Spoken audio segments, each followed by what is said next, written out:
of washing the cars. We had 2 vans, a minivan, 2 full-size vans, a minivan, and 2 vehicles that all belonged to the staff there. In fact, one of the cars, not this one, but another car, was actually just given to them by a very generous person.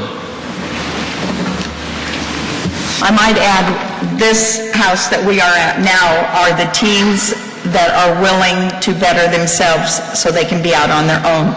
They started out as homeless kids, maybe they can only be up to 19. 17 to 20, I thought it was, because in 21 they had to move out. Okay, by the time they're 21, they have to move out and be on their own.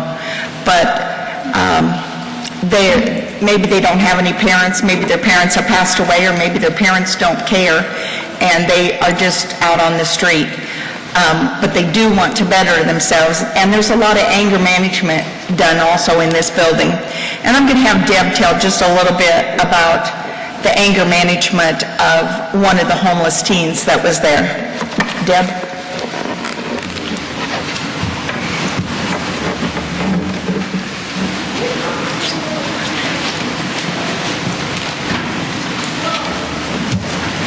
My group was actually able to witness some anger management and great control. I mean, the staff there is fabulous. They didn't think a thing of it, but we were actually, in my group was Christine and Dalton and Colton and, was there one more? Was it just the 3 of us? Was it just the 3 of us? Okay, all right. I think it was just the 3 of us. But anyway, that was my group, and we were in the office working, and the office was kind of to the back before the kids would leave. They had to be out by 9 o'clock in the morning. They asked them to be gone off of the premises, which worked for some, but not for all. And there was a group of kids in back, and Christine and I were coming down the hallway, and we could hear lots of noise, commotion, lots of profanity, hitting of the walls.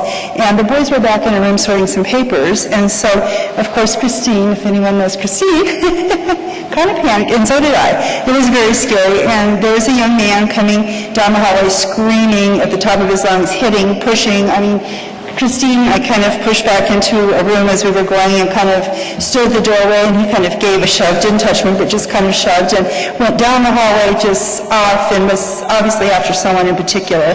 And so we just kind of stayed back. We could hear the commotion, the shouting, the screaming, and we just stayed back, and I got the boys and we locked ourselves in one of the offices that we were cleaning in and just stayed put, and I kept coming out to check. And then a sister of this young man also took part, and so she was upset, and she was outside carrying on. So we spent quite a bit of time just locked down in that room and just didn't panic because we knew we were safe, said a couple of prayers, and we were fine. But the staff was fabulous. I mean, they came out, Kenny in particular, came out and spoke with this young man and calmed him down and asked him to leave, which he did do. And then later in the day, which was most impressive, a couple hours later, we were all in a room just waiting to go to lunch, and the young man came in and he apologized. And I mean, it was so sincere and from the heart. And he said that that wasn't him. He apologized for doing it to all of us. And he said, you know, he was so sorry for scaring anyone, and he knew he shouldn't have acted that way. He said it was out of control, and obviously he was one of the ones that was receiving the anger management classes, I would hope. And he said he just apologized and said that that wasn't him. He was just having a really bad day. And but I mean, you could just tell how sincere it was, and that it was just one of those things that, you know, just made him explode for whatever reason, and we don't know, you know, what his circumstances were, but obviously he needed some help, but was really willing to give it. But I just thought that took so much courage for him to walk in front of all of us and just, you know, look us all in the eye and say that, and it was definitely a different boy that walked in that door than we seen going down the hallway. So they do definitely work with them hard. And Kimmy said, as I spoke with him, who was the manager there of the facility, said that that was just a typical day. He said they really didn't think anything of that. He said it happens. He said some days are smooth, some days are totally explosive like that one, it never ends. So to work in a facility like that and face that day to day would be unimaginable, but they're just so good with them, and they really do such a good job with these kids. It's amazing. So thank God that we had that experience, and we're able to see that hands-on because, like I said, that's the only help these kids get, is the help that they get from that staff probably, and the support from each other, which for some is a lot and some not so many. So, thank you. Might add too, the reason we don't have pictures inside of the places where we're working is because we're not allowed to take pictures of anybody that's there. That's just out of respect. Most of the kids that are there, it's not by their choice that they're there. And I just happened to be across the street at one of the offices when I took the picture of the young lady that was sleeping up on top of the dumpster. Okay, we will go on to Wednesday. And we have several talking about Wednesday. This was definitely our most favorite day, I think, of all of the work. So touching.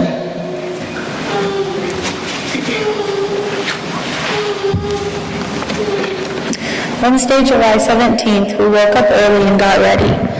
We had French toast and bacon and juice for breakfast. As soon as the cleanup crew got finished, we grabbed all the supplies we needed to make spaghetti for lunch at the Ronald McDonald House and headed down the road. The Ronald McDonald House Charities of Denver provides a home away from home for families of children being treated at hospitals and supports community programs that serve the needs of all the children. Their main focus is providing comfortable, low-cost housing to out-of-town mothers and fathers needing to be near their hospitalized children. As soon as we got there, we met Mary, who put us to work. We started upstairs in the kitchen, where we took everything out of its drawer or cupboard and wiped them down with cleaning solution. While we were cleaning them out, if you saw anything misplaced, it had to go in the correct area. Once we got finished in the kitchen, we went down to the basement and sorted toys for their Christmas program, so they were nice and neat and could be easily found. When we finished that, we took the elevator back upstairs toward the kitchen, where a small group split and was preparing lunch for the house. We made spaghetti, garlic bread, salad, and dessert bars with lemonade, water, or iced tea to drink. When most of the families had gone through, we gathered our plates, spread out, and ate and talked with them. Some of their stories and experiences were heartbreaking. They showed me that being positive and having faith in God can make any situation better.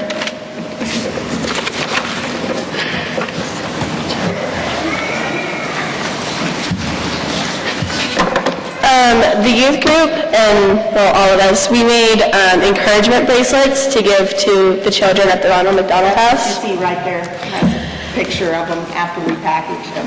We made different sizes, different colors, and then each one of them had a charm on it or had a word on it. And some families took more than one so that everyone in their family could have one. And I gave one to a